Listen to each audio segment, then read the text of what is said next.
Hello, welcome to 3 TV. ఈరోజు మనతో పాటు డాక్టర్ సుజిత్ కుమార్ స్టూడియోలో ఉన్నారు. హలో డాక్టర్ గారు. హలో అండి. డాక్టర్ గారు, యాక్చువల్గా చాలా మందిలో అంటే ముఖ్యంగా స్మోకింగ్ చేసే వాళ్ళలో ఈ లంగ్స్ ప్రాబ్లమ్స్ కానీ హార్ట్ ప్రాబ్లమ్స్ కానీ ఎక్కువని మనం వింటుంటాం. ఈ రెండు కాకుండా పొట్టులో కూడా ప్రాబ్లమ్స్ వస్తాయా స్మోకింగ్ చేసే వాళ్ళలో? వస్తాయండి. సో సాధారణంగా స్మోక్ చేసినప్పుడు ఈ పొగ ఏదైతే ఊపిరితిత్తులోకి వెళ్తుందో కొంత భాగం కడుపులోకి కూడా వెళ్తుంది.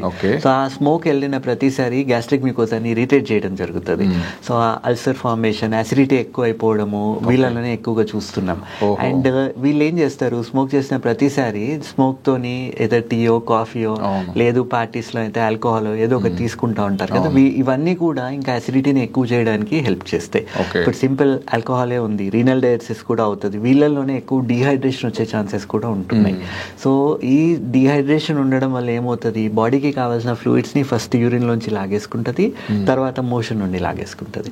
సో ఈ ప్రాసెస్ లో మోషన్ గట్టిపడిపోవడం అవుతుంది. సో స్మోకింగ్ రెగ్యులర్ గా చేస్తున్నారు, అసిడిటీ ఉంది అన్నప్పుడు వీళ్ళ ఆహార పద్ధతులు కూడా మారిపోతున్నాయి, కావాల్సినంత వీళ్ళు తినలేరు.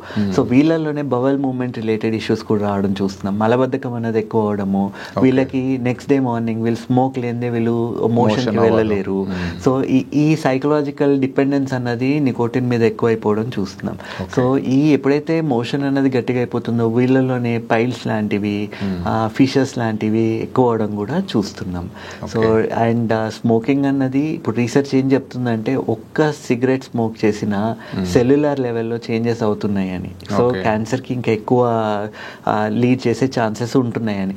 అయితే ఎప్పుడైతే 2-3 రిస్క్ ఫ్యాక్టర్స్ కలిసి ఉంటున్నాయి అన్నప్పుడు వీళ్ళల్లో ఇంకా రిస్క్ చాలా ఎక్కువ అయిపోతుంది. అంటే స్మోకింగ్తో పాటు ఆల్కహాల్ కూడా ఉంది అన్నప్పుడు రిస్క్ అన్నది ఇప్పుడు 1+1 = 2 అని చెప్తాం కదా, ఈ స్మోకింగ్ ఆల్కహాల్ ఉన్నప్పుడు 1+1 = 11 అని చెప్పాల్సి వస్తుంది. సో అంత ఎక్కువ వీటి సినర్జిస్టిక్ ఎఫెక్ట్ అన్నది ఉంటుంది, క్యాన్సర్లు అనేవి ఎక్కువైపోవడం చూస్తున్నాం. సో స్మోకింగ్ అన్నది it is definitely not at all good. So వద్దు.